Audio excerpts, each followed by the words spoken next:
Hey, what's up guys? Carlton here with Color Boss Custom Auto Body Shop, and I had to just shoot this late night video here. Check it out. So I got this 2007 Lexus that I did last year. This is a tri-coat paint, and if you know about painting, you know that tri-coat, it's tough to do, but I nailed this whole job. It went great, but I had a little bit of problem with some dieback on the clear. I mean, it looks great, but it's just slightly starting to kind of haze up a little bit. Kind of looks like you got a granularly effect in the clear.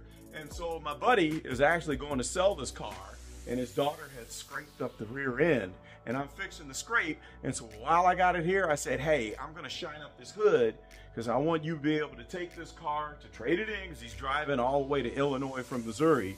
I want this thing looking good so he gets maximum value out of this car. So I thought, well, you know what? I'm going to do some experimentation with my wet sanding process. And I tell you what, I'm amazed with my new tool. And I tell you what, you wouldn't believe it unless I just showed you. So I wanted to shoot this video as a follow-up to the last one I did about my handy little MaxXT. That's the MaxXT sander that I created my own. I took these little 2.75 by 3.5 inch two hook it interface pads, and then it fit perfectly to fit the, actually, I think it's maybe 4 inches by 2.75, but whatever the case, it fits the pad here perfectly. And then I bought the Dura Gold 2000 grit paper, and also a 3000 that's actually perforated. And so you just tear off, you know, 2 lengths of pieces, paper right on there, and then I can go do my wet sander. But I want to show you how I have revolutionized my wet sanding, how easy this is. And another handy, fun little toy that I bought, this Ryobi sprayer. This is cool. I use my same battery that's on my Ryobi drill.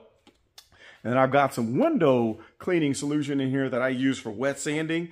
And then that keeps the sandpaper nice and clean and won't gum up while I'm doing the wet sanding. So watch this. I want you to see. Now you can see in the hazy areas here where it's perfectly sanded. That's kind of ready for 3000. And then I could actually use the cutting compound on this as it is. But if I use a 3000 after the 2000, it makes the job easier. But I want to show you how effective this is. And notice, I've done this entire hood section. I'm still on the same paper, okay? I'm wearing this paper down. But let's just show you how well this works. So I'm gonna spray down just a little 1 foot area with my handy dandy new little toy here. I love this thing, isn't that cool? That is great. Now, I'm gonna show you how much effort that I have to put in to do this wet sanding. I used to wet sand, my hands would be cramped up, and I'm 56 years old. I can't be handling that, you know what I'm saying? And now I've made this process so easy. No more hand cramping, no more wearing out my arms. This is what I do. Now, let's go ahead and sand this. And then you're going to watch how much effort I put into this. Wet sanding this little 1 foot portion here. I'm going very, very slow. And as I'm sanding very slow, I'm looking at the color of the window washing fluid. And that milkiness lets me know how much material that I am taking off. And so as long as I see some milkiness there, I know at what rate I'm cutting into this clear coat. And so I'm being safe because with 2000 grit, I'm not taking off too much of that clear coat. Now, I don't know if you can tell it from the video, but it looks kind of milky. So we got that milk consistency, like watered down vitamin D milk. Milk is disgusting, by the way. I've always hated it. I never grew up drinking milk. And so here we go. I'm going to take one more pass. This is probably good enough because I can see that it has taken off material just judging by the color of my window washer. All right, so there we have it. A little once over like that. My hands aren't cramping. I'm not out of breath. My arms aren't tired. and let's show you what the result is. I'm going to put a little bit more of this on there so I can squeegee it off. Now, another nifty little thing I did, I'm always buying stuff that is not traditional. I bought this awesome squeegee that I had to take off of another short handle, and I bought another squeegee with a long handle that's made for a car. And so I've got this very soft rubber right here. It came from Menards. And then you turn around and you got your microfiber cloth on this side. So here's how I use this. I just ever so carefully squeegee down like so.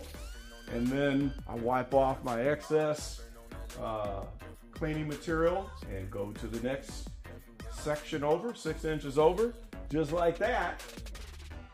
And it makes this really easy to see how well I did with that wet sand. Okay, so I'm gonna use the microfiber cloth side and wipe it up.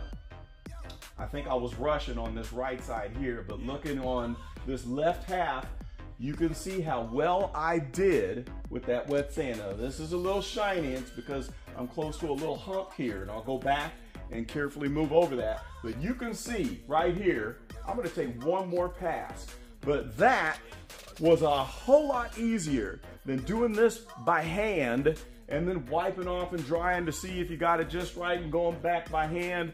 I was using my old method, even with that DA. Over here, I was moving it a lot faster. Then I tried wiggling it around. And then I thought, what would happen if I slow down and just move it slow enough and watch that material coming off? And sure enough, it worked out great. So I'm gonna hit this other little portion here. I'm gonna be done with the whole hood in a fraction of the time that it used to take me, just from using these new tools and materials. So let me run over and grab the sandpaper so you can see this. Okay, here we go. This is the sandpaper. Here you go. The Dura Gold. And as I was telling you, you got the little perforations there, see? So you got each little square, all right? And you can rip off 2 at a time, and it perfectly fits this sanding path. So again, there's your MaxXT. Get you a good look at that. Would you look at that? Just look at it. And then here's the controls.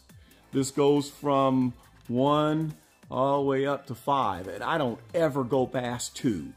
So like I was saying in the last video, this thing, some people complain that the protection mechanism shuts this off after you use it for like 45 minutes straight for the woodworkers.